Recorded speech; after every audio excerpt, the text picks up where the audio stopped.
Thanks everyone for coming out tonight. We're going to start, before we jump into conversation, with a short video, a little bit of a primer on our discussion. We're in northern Manhattan. We're at the interface of Inwood and Washington Heights. And the east side of northern Manhattan is historically neglected. We built this from scratch on what had been an illegal dumping ground. For a small park, it has a really diverse little landscape where the tide grades into the forest and into a garden and a little farm. It's an essential part of the fabric of New York City. When we really started to get concerned and realized we had to do something was when we noticed the rapid erosion of the remaining marshes. And it seemed like sea level rise had reached a threshold. All of a sudden, the marshes were vanishing. Amazingly enough, for our site, there was a great solution. When we realized that we could install a reef that could help us rebuild the wetlands that could turn around this erosion and prevent us from losing the park. Oyster reefs naturally have a really complex shape. All those little nooks and crannies become marine habitat. So we're really excited. It should really transform the dynamics of a park that we were getting really worried about losing to climate change to one that's actually getting bigger and more ecologically functional, just from stacking these and positioning them correctly. The waves are coming in. To get to stand here and see the waves roll through and vanish was really beautiful. It's just a different way of thinking about working on the shoreline, because acre per acre wetlands are better than forests at fighting climate change.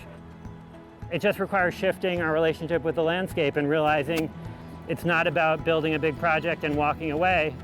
It's about staying engaged, stewarding it, learning from it. We've got it on the map, and now we're showing how we can help lead the conversation for how to adapt New York City's shoreline moving forward. Great. Okay, so Lynn had kind of started my first question for me, but I didn't see all hands. So I do want to start very basically tonight with you, Chester. If you could just describe for us nature-based solutions and what a living shoreline is, generally, but also in the context of the Cove, and what was it about the Cove that really, looked like it was a good situation for a living shoreline project? Sure. So living shoreline projects are an approach to coastal management, and really it's about trying to find a way to deal with shoreline erosion and incorporate natural features. In particular, you try to create habitat for vegetation, for animals, for plants, birds to use that habitat. Living shorelines can take lots of different approaches. You kind of want to think of them as sort of there's different ends of a spectrum. At one end of a spectrum, you don't have a living shoreline, you have a seawall. And then at the other end of the spectrum, you have a purely natural marsh. And living shorelines will kind of fall somewhere in the between because you'll often incorporate grave features. So in the case of Swindler's Cove, what's the grave features that are being incorporated are these oyster reefs, these oyster castles, and they're being built there to prevent some of the waves that were causing some of the erosion, minimize some of that wave action, but also create habitat for oysters and other organisms that could live on those concrete blocks. And what that does is it then allows for the marsh grasses to flourish. And so you have the marsh grasses growing behind those oyster castles and creating this ecological habitat. So living shorelines is involving these natural features, vegetation, and incorporating gray infrastructure in a way that sort of works with nature. And that's where the term nature-based solutions comes into play. Working with natures to address some of the societal challenges that we face, and that is sort of harmonious with natural systems. And I wanted to ask you first, and then you, Chester, second. I think when we think about environmental improvement projects in urban settings and in cities, we think a lot about community gardens, of course, parks. These parks, community gardens, the benefits are immediate to anyone. You know, a garden, you can get food for the community. It's free, it's cheap, it's healthy, an immediate benefit. A park, it's sanctuary from the busy streets, from the noise. It's shade, provides a cool environment on really hot days. But then we have shorelines. And I just wanted to put it to you both first, right at the top of the conversation. You know, what does a healthy shoreline offer a city, a community, and you know, why should we care about these shorelines? Yeah, well, I think you said it exactly right. We've thought about, you know, the benefits of green spaces. Like we hear about forest bathing. There was, I think, an article this week in the New York Times about sticking your hand in the soil. Though, I don't know, New York City soils, you might have to be careful. But yeah, we don't hear about the benefits of coastlines and waterfronts and blue spaces. And that's largely because I think they've been neglected, and people have thought of them as polluted, as abandoned, because for a long time they were. Like you look around, we're a city of islands, but we don't tend to think of ourselves like that, right? There's a long history of separating communities from the waterfront. We think of, you can just go to the FDR, drive down the FDR, the Henry Hudson Highway. So there's a long history of separating people from the water and not seeing the benefits that the waterfronts provide us. But actually, now that research is starting to come out, we're seeing that there are huge social, cultural, and ecological benefits to waterfronts. So everything you said about parks, you know, in terms of green spaces, urban cooling, recreation, social spaces, but also waterfronts have greater mental and physical health benefits than actually green spaces do, blue spaces. Research has shown that being in a blue space can help reduce negative thought patterns, et cetera. So they're really, really powerful spaces for mental health, especially. But I think that the promise in terms of, especially for social, cultural factors is still like something that we're just starting to discover. And I'll let Chester talk about the ecological. Yeah, Chester, why should we care about the shoreline as much as we care about gardens and parks? Yeah, I mean, I think a really important point to reinforce is, you know, there's 580 miles of shoreline in New York City, and for decades we've been separated from it because of industry, because of whatever activities that were happening along the shoreline that are now not happening as much. And so we have opportunities to open up that space and make it available to communities, and for people to see those benefits, experience the benefits that they provide, the social benefits, the mental health benefits. So I think that's a really important point that you know, I'd like people to be able to go home with, is that things are changing, and we now have an opportunity to like reimagine our waterfronts and reimagine our waterfronts in a way in which we are actively using it and participating in it. And so there's, you know, a tremendous benefit that comes from that. And I think the more people that are aware of that, and the more people become stewards and care about their waterfront, the more we'll be able to continue to build and create space that's available for the public. And so those benefits, I think, are really important. You know, as a faculty member, as a professor, and as someone who grew up in the city, you know, people are disconnected from the waterfront. We don't really think about the waterfront. There's a history of it being polluted and so on. But when people experience it and get engaged with it, then it becomes a special place to people. And I think that's something we really need to continue to work on and push. I guess I see those waterfronts and those habitats in a different lens, because I'm thinking about the ecological benefits that they provide, and in terms of habitat for other organisms, in terms of the role that they play in global processes like nutrient cycling and nitrogen cycling, So I can appreciate them in ways that are slightly different than most. But I think it's also important for us to be able to communicate what exactly these habitats are doing so that people understand why they're important. And so we can talk about, I don't know if I'm getting ahead of myself, but we can talk about nitrogen cycling and carbon cycling and all that good stuff later on. Of course, yeah. We're gonna get into the nitty gritty. I just want to say, when I lived in the city for a little while a few years ago, and I moved here from a pretty rural setting, and I started stand-up paddleboarding in the Hudson, and people thought I was nuts for falling in and swimming in the water, but it was a sanctuary being in the river. I think that's when I first started thinking, about the disconnect in the city, in all cities, with the shoreline.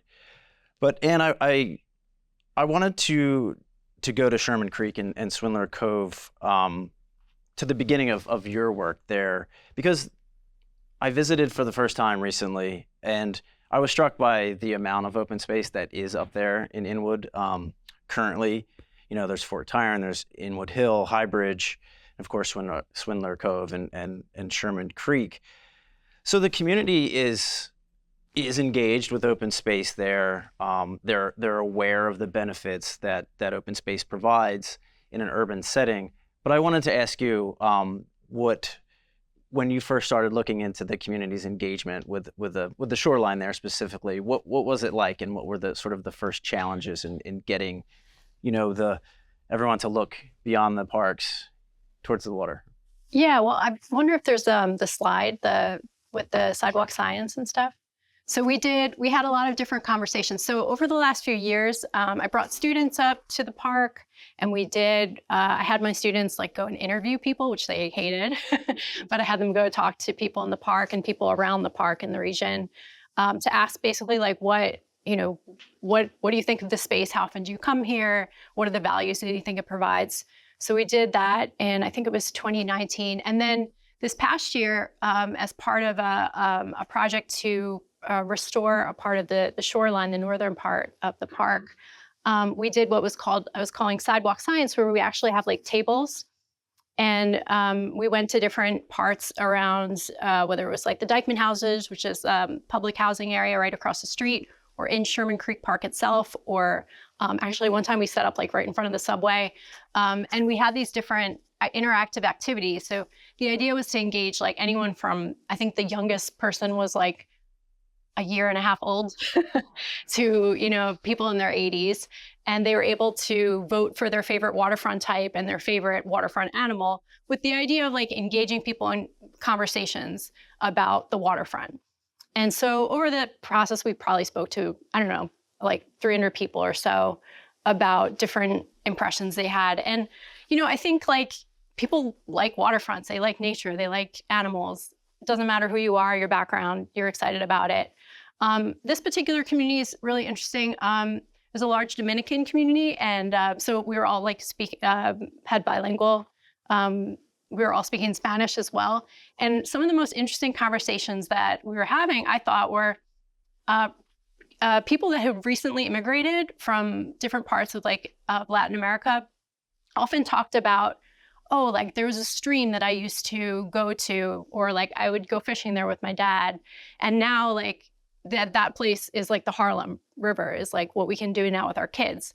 So there was this kind of bringing of this local ecological knowledge that they had in their own communities and countries and different cultures, that they were able to kind of connect that to what they were seeing and the different animals. They would be this is the hawk. This is a type of hawk we had back home. And so I think having spaces where people can have those shared intergenerational opportunities to connect with family members, and also just spaces, because people have big families, and New York City apartments are really small. So creating spaces where people can not just have go bird watching, that's great, but also a social event, a birthday party. Previously I did research in Coney Island Creek, and people were having weddings there. They were doing baptisms, all types of religious ceremonies. So it's sometimes these spaces are if you don't have a lot of money, this is what you got. And so to make sure that that's protected, not just in terms of like the infrastructure, but like the values and the meanings, to not change that. Like that's, I think, another goal in thinking about restoring waterfronts. It's like seeing the existing connections that are there and making sure those are taken into account when things do kind of change and new projects are brought in. And I think that's a challenge. That's something that needs to be thought about. Chester, I wanted to ask you about some of the challenges of doing a living shoreline project in an urban setting. I think, my reporting has a lot of times been in large, rather open spaces in the southern part of New Jersey, where there's a lot of acreage, there's a lot of natural wetlands still existing. So the living shorelines kind of complement existing wetlands. That's not the case in New York City. It wasn't the case here. So I just wanted you to sort of point out a few of the unique challenges of kicking off a living shoreline project in a space like that. Sure. So, from the outset, one of the challenges is just cleaning up the site. A lot of times, these spaces are used as illegal dumping grounds. And so, you need to remove all this garbage and fill and car parts and things that get dumped there. And so just cleaning it up, sometimes the soil needs to be remediated because of contamination. And so you have that cleanup process, and permitting can be a challenge. We were talking about this before the session started. Permitting is always a challenge. You have different jurisdictions. You have the city, you have the state, you have you could have the feds involved, and so you're working across jurisdictions. But then there are challenges in terms of on the ground type stuff. At Sherman Creek, the major problem is wave action, and so you have this problem like the Circle Line that goes by multiple times a day, and it's really interesting because the river's so channelized. When the Circle Line comes by, there's actually a wave that comes before the Circle Line actually arrives, and then there's a wave after it goes by. So it's like a double whammy with this when this boat goes by, and so you're not going to stop the Circle Line from going by, and that's like one example that plays out similarly across other places around the city. There's certain things you're not going to stop in a city. Like these things are going to happen. So how do you work around it? And so you in the case of Swindler's Cove, you come up with these oyster castles as a way of blocking some of those waves, mitigating some of that wave energy so that it doesn't continue to erode the shoreline. And so that was what challenged at the site. And then, another challenge that we don't really think about so much, but when you're planning a marsh, birds like to eat the marsh, and it turns out that they do a really good job of eating all of the marsh, and so there's been projects all over the city that have been lost because of birds eating the marsh, and so you have to provide protection for the marsh to be able to take hold and develop. And that requires maintenance, and so you build it, and you can't just forget about it, right? You have to come back and fix the fence, repair stakes, and so when we think about these shoreline projects and living shorelines as a coastal management approach, we have to think about it as something that's not just being constructed like a seawall and you can forget about it for 50 years. You have to think about it as something that's going to get constructed and then is going to be managed adaptively during the course of its lifetime.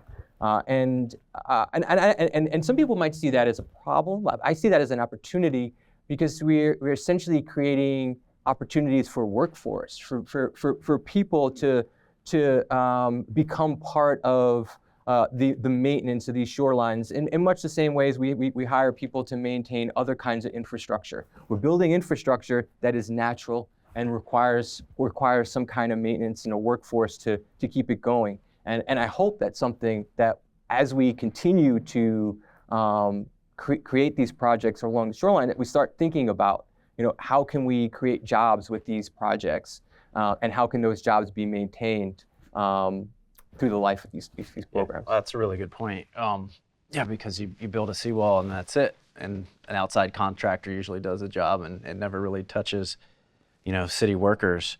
But speaking of sort of long-term work and benefits, this is where you get to talk about denitrification and all the other scientific things. But I wanted to preface my question with all of the buzz that's happening right now in the news with carbon dioxide removal technologies. The New York Times just did the story about the thing that the gun that shoots the I think it's salt particles into the air out in California. But it's really hot right now, and one of the reasons for that is because the IPCC has recently said that we have to start incorporating carbon dioxide removal technology to combat climate change. And it always gets me thinking, well, here we have wetlands that are doing a lot of that work naturally for us. They do incredible work, and we're not even noticing. We're not seeing it. It's been happening since time immemorial. So I wanted to just have you touch on a couple of the benefits of what wetlands could do. Obviously, there's carbon sequestration, but then I do want you to talk about nitrogen loads and how wetlands can help with that too. Sure. So from a carbon perspective, we often think about carbon being sequestered by trees and forests, and that's a really important role that the forests play. But on a per acre basis or per area basis, wetlands, whether it be salt marshes or mangrove forests or seagrasses, they sequester more carbon per unit area than tropical rainforests.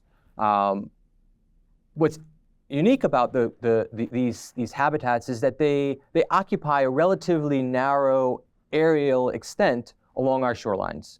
So we can think about the Amazon forest, this huge area, but our coastal wetlands are going to be in this little narrow fringe, right along the shoreline.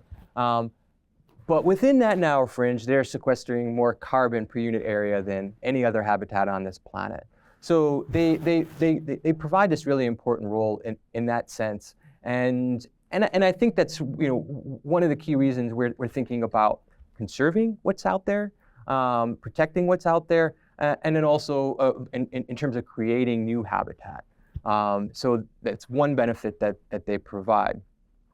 And the way that they're able to do this, which is sort of unique, is that they accumulate the carbon in the soil, and the carbon doesn't get decomposed as quickly as it would in like a tropical rainforest. And so over time, year after year, as it produces carbon in its leaves, and those leaves will get incorporated into the soil and remain there. And so you have year after year accumulation of this carbon. And that is like a tremendously important role. And that's one of the things that we study in our lab. The other piece that we study in our lab that I think is particularly important in New York City is the role that wetlands play in improving water quality. So one of the biggest challenges here in New York City in terms of water quality is nitrogen pollution. And so nitrogen is coming from our wastewater treatment plants. Here in New York City, we use over 1 billion gallons of water every day. That used water has to go to wastewater treatment plants who clean it up and release it into our nearest water bodies. But within that effluent is high concentrations of nitrogen. And that nitrogen leads to problems of phytoplankton blooms and seaweed blooms that ultimately lead to low oxygen and degrading habitat. So we need to think about ways in which we can mitigate nitrogen, just in the same way we're thinking about ways of mitigating carbon emissions. Wetlands do a really good job at removing reactive nitrogen. They are hotspots for nitrogen removal. And the thing that's interesting and unique about it is that they can be used as this natural approach to removing nitrogen. And we're creating this habitat And the habitat is able to remove nitrogen in ways in which we're not quite able to do at wastewater treatment plants, and it costs significantly less money. We've invested billions of dollars into wastewater infrastructure, and we only can remove so much nitrogen. We're at a point where additional investments are not going to improve the nitrogen loads much. So using natural approaches to mitigating nitrogen pollution is not only a cost-effective way, but it generates all these other ecological benefits and social benefits that are important to the city. So nitrogen removal, I think, is one of these really important pieces in thinking about overall water quality in and around the city and how wetlands sort of play a role in helping to improve water quality.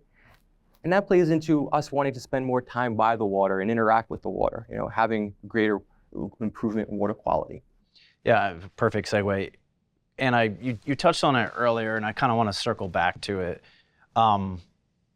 This point about science has been happening separately from community for a long time. That's changing. A lot of the work that you're doing is helping to change that, integrating community in these environmental projects or any type of science project that's happening in their neighborhood. And you mentioned sidewalk science earlier. I really love that term. And you kind of mentioned some of the early learnings that you had. And Chester's point about CSO, like that's very in the weeds. It can be wonky. So I'm just curious about the evolution of the sidewalk science that has happened in Sherman Creek, at Swindler Cove. Like, what have you and your students and your colleagues sort of found in terms of evolution of sidewalk science in the area? Well, I guess I should say the sidewalk science was more of a kind of a public outreach tool, as opposed to actually using a citizen science. For example, citizen science would be when you engage people in the data collection. So, but in terms of your question about, how communities have not really been, science has been kind of for scientists, right? And I think it's really interesting because I think that we often think of science as something that is we see this dude in a lab by himself, right? And that's not at all how really science happens. Science is very social. You can't do science. You can't be a scientist unless you're communicating. I mean, even if you're just writing peer-reviewed papers, you're engaging with people. You're communicating what you've learned. You're learning from others. So the problem has been, if you want to make science relevant for scientists, that's great. But if you want to make science relevant for others, for policymakers, for community members, for practitioners, for farmers, well, then they need to be part of the conversation as well. And you need to be in dialogue with them.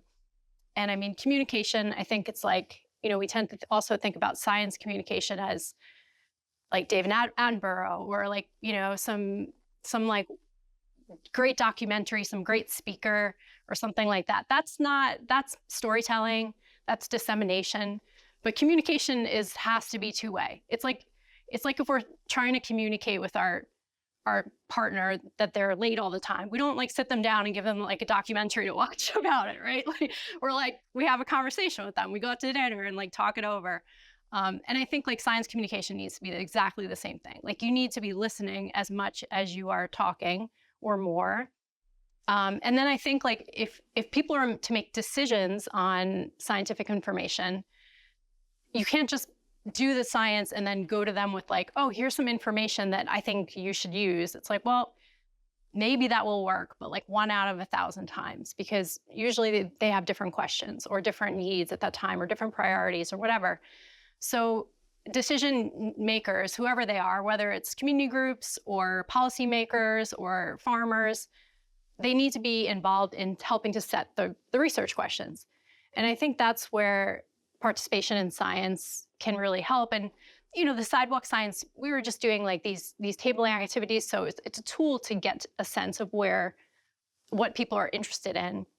And then that can spark people are really interested in, for example, the local water quality. And actually my colleague Monica Palta is just there. She's developed some citizen science modules, so educational modules, because something that came up a lot with in conversation with folks was like, oh, it'd be great if there were more educational activities. And unfortunately, education, it often doesn't have the same budget as other things, or, there's not enough funding. It's maybe not as like I work with the Billion Oyster Project, and they're like, we can always get reefs funded. We can always get people to fund reefs, but the actual programming to do the education around the reefs is often not there. And if you want to have long-term engagement with people in a space, it's not just about funding the infrastructure, it's about funding the people, and the programs that happen around that. Yeah, I mean, that gets to my final thought, and then we'll open it up for questions. We had conversations prior to this conversation, and both Ann and Chester said a lot of amazing things to me. And I just kind of wanted to couch things with some quotes from you both, and it feeds into what you've just said. You described community engagement as a process that needs to be sustained over time, that changes and evolves and has its ups and downs, that you have to be there for over the long term. So sounds very much like a relationship, a human relationship. And Chester, you described a need for ecosystem designs that are co-produced with community. And I think these points are particularly salient with regard to living shorelines because, as we've touched on a couple times, you can't just build them and walk away. It's not a bulkhead. It's not riprap, that kind of thing. So I guess starting with you, Ann, why is this sticking with it for the long term so important for this new sort of era of nature-based work and solutions? Yeah, well, I think the first thing is that, similar, you're saying that, it's a relationship.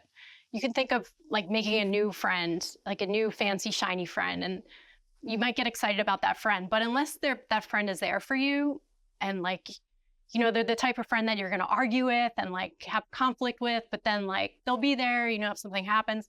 And I feel like that's also how kind of engagement with a particular community group or organization needs to be. It's not like you're always going to get along, and conflict is an important part of that process, and there needs to be space for it. So I think, but that can only happen if there's willingness to invest in that, and that's really challenging. I think so I think finding opportunities to create that type of investment, to have the people that would be the spokespeople on a more regular basis. I think that's really essential. And having the community be those stewards as well. And then if people feel like they're being invested in, then I think as humans we have a sense of reciprocity. Like we don't just like to take, but we like to give back. So if we feel like we're being invested in, then we'll invest back. And Chester, why is it so important to stick with it in the long term for a living shoreline project in particular? I mean, I feel like you've touched on that a lot, but again, they're not static. They're ever changing. So why is it important to stick with it for the long haul? Yeah, I think that there's been this evolution in these projects.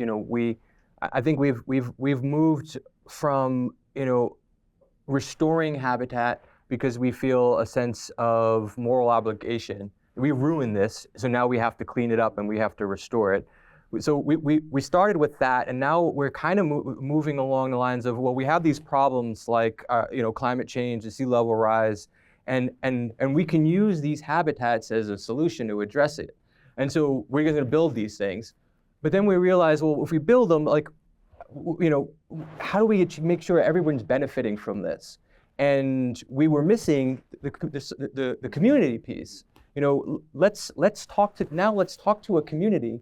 Let's figure out what they need. Do they need to be protected from spring tides, the high tides that flood their community, or do they need a place to bird? Do they need a place that they want to go fishing? What is it that the community needs? And so let's design something that is going to provide ecological benefits and the social benefits together so that we know we are maximizing what we can achieve. And we've been working towards that. But I think that one step that we need to take in this sort of evolution is incorporating science in these projects so that we can build them in ways that maximize benefits, so social science and the natural sciences, and inform future projects so we can continue to move along this evolution.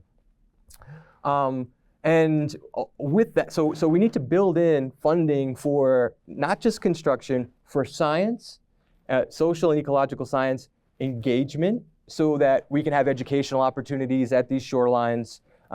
It could get the community involved. And then lastly, the adaptive management. So it's got to be funding for construction, funding for the science, funding for engagement, funding to make this thing last for 50 years or longer. Yeah, and that's why they're so fun, I think, too, is because you can constantly tweak them and change them, and they grow with knowledge. Let's design them to meet the purpose of shoreline protection, community involvement, community engagement. Let's maximize the benefits, and we can do that. We have the science to be able to do that. We just need to be able to have a project come together with all those pieces, which is a challenge. Well, Ann, Chester, thank you. I think we're going to open up for questions now. So give them a round of applause.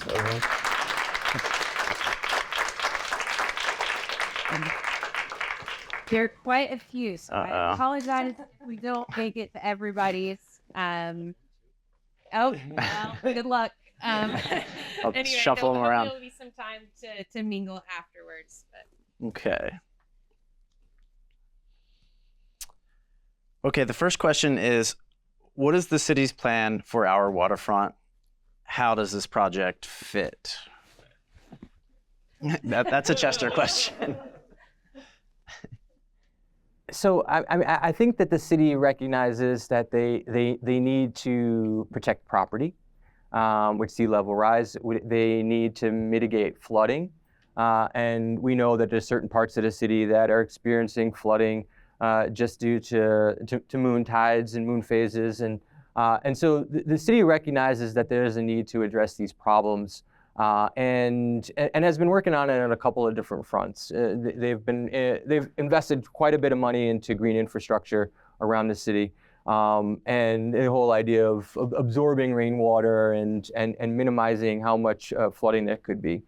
And then along the waterfront, it gets a little bit more complicated because now we're dealing with federal plans of how to protect the waterfront. The Army Corps of Engineers has a plan called the HATS study, and so they have their plan, and the city has their plan that they've been working on. We've heard about what's happening on the Lower East Side.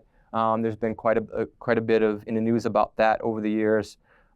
So things are happening, probably not at a pace that we need it to happen. And probably don't have the alignment of objectives and missions between agencies. And so what's really critical is for people to be involved, for communities to be involved. And when there is a public meeting, talk about what your community needs are so that that messaging gets to the decision makers. Otherwise, it's going to be something that is probably not going to meet everybody's needs.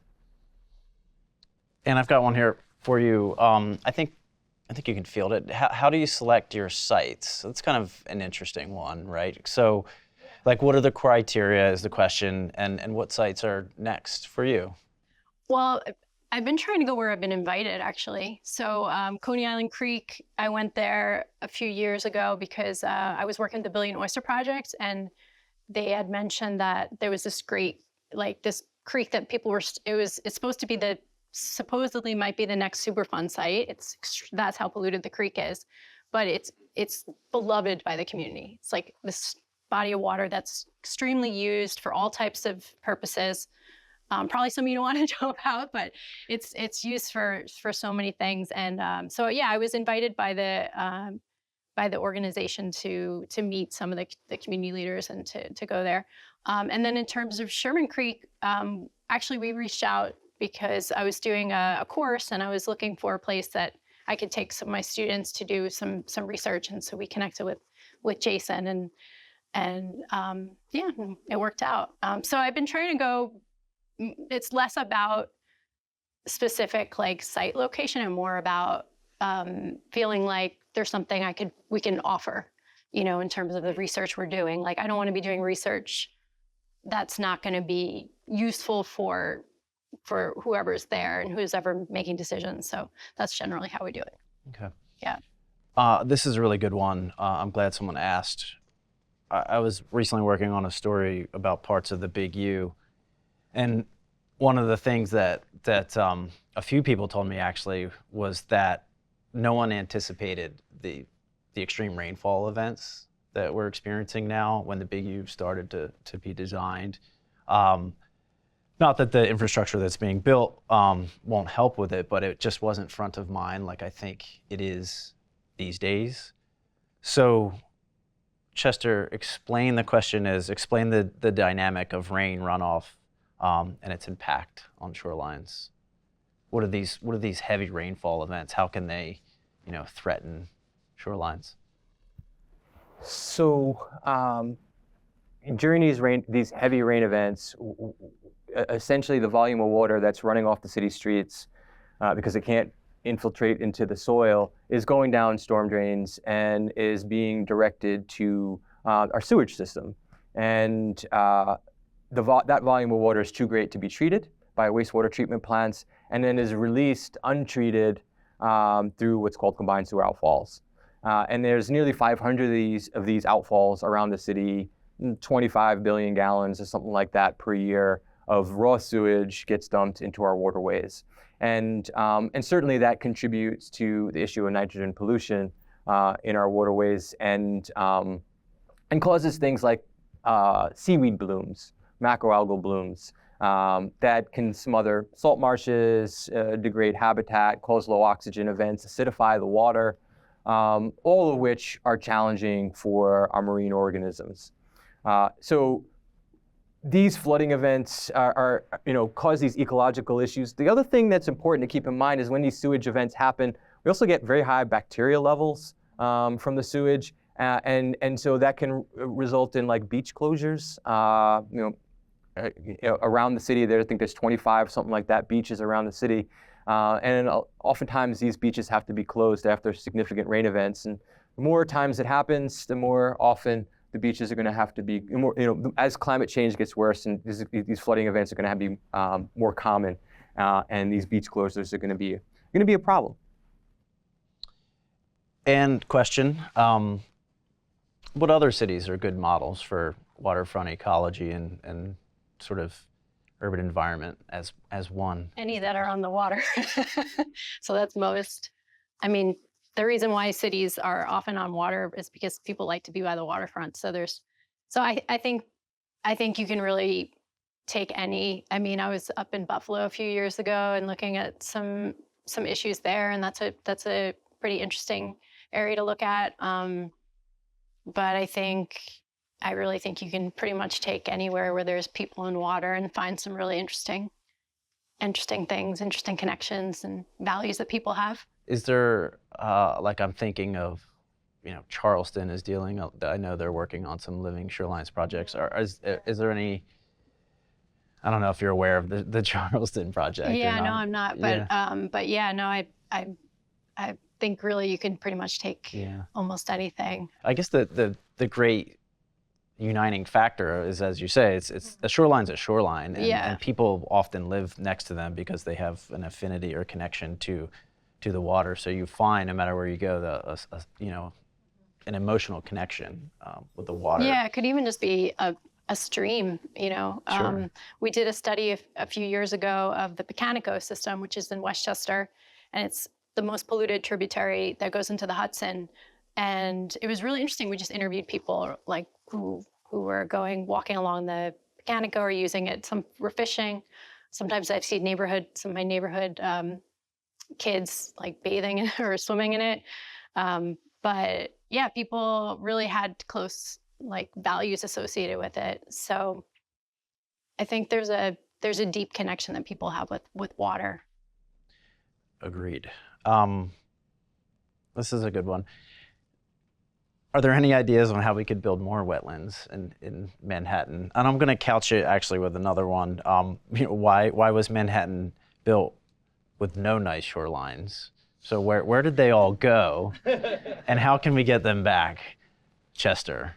So we filled in where there was marsh, and that just created more of New York City. Like 20% of New York City is built on fill, and a lot of that was on marshes and wetlands.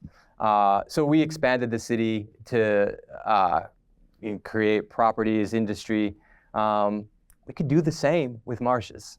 We can expand our shorelines into the water using fill. We could turn abandoned industry and parking lots into natural habitat where marshes will be able to migrate as sea level rises. There are opportunities all around the city for converting land into habitat. I think that at one point when after Sandy, when we were buying properties that were damaged by Sandy, like from Staten Island, for example, the idea was just to let it go back to nature. And I think that's something that we could do. And I know New York City Parks has thought a lot about this, has done studies to look at area that could potentially be turned into marsh. And so there's some great work coming out of the parks on that. So there's plenty of opportunity. And New York City Parks already created a roadmap, so we can just work off that. Build off that. Yeah, the park system's fantastic, and just use that as a gateway to more. This is a really great one. Last question. Okay. All right. This is a good last one. Are we optimistic? And I wanna preface that by the thing I said earlier with regard to this new emphasis on carbon dioxide removal. There's things are shifting, right, with the IRA. There's big government investment. Certainly, the general public's idea of climate change has evolved. So are you both optimistic for the future? That's kind of a softball question, but I love that question. Yeah. And actually, this is great because I wanted to mention this. So I'm not optimistic, but I'm hopeful, and I distinguish hopefulness from optimism. In that optimism is like everything's going to be fine, good. I can like sit back and do whatever. Hopefulness is actually doing the work and being engaged. And I think just like the work that NYRP is doing and just seeing all of you here today. I mean, people get hope because they do something, not because they read something that inspires them, right? And there's some studies that show the more news you read, the less likely you are to vote or something like that. So it's just like, you actually just get out. And so that's why I try to get my students, I'm like, come on, let's go do something. Because when you do something, you meet other people that care, and that helps. And then you also see, oh, these people care, so things can change. And things are changing. And I think there's this idea that humans are naturally bad for the environment. And that's not true. There's a lot of examples, like just plant a garden and you see, the fruits of that garden grow. And that's a beautiful gift that we can give to nature, right? And so I think I'm not optimistic at all, but I am hopeful because people are doing the work. Yeah, and I would agree totally. I think that there has been this change in how people are perceiving and interacting with the waterfront, and there are a lot more of these projects, these living shoreline type projects, coastal management projects that are happening around the city. And I think what's a big key to driving that is people being able to interact with these places and interact with these habitats and to care about it. And that goes back to this idea of experience. People need to have some connection to motivate them to invest time, money, energy into these kinds of projects, support these kinds of projects. So I think that's why it's really critical for like these volunteer events to get folks from BNP to the shoreline to be able to experience the shoreline, appreciate what it provides and become stewards of the shoreline. And if we can get more and more, people from the city engaged with the waterfront, the youth get more programming for school children, so they get engaged with the waterfront.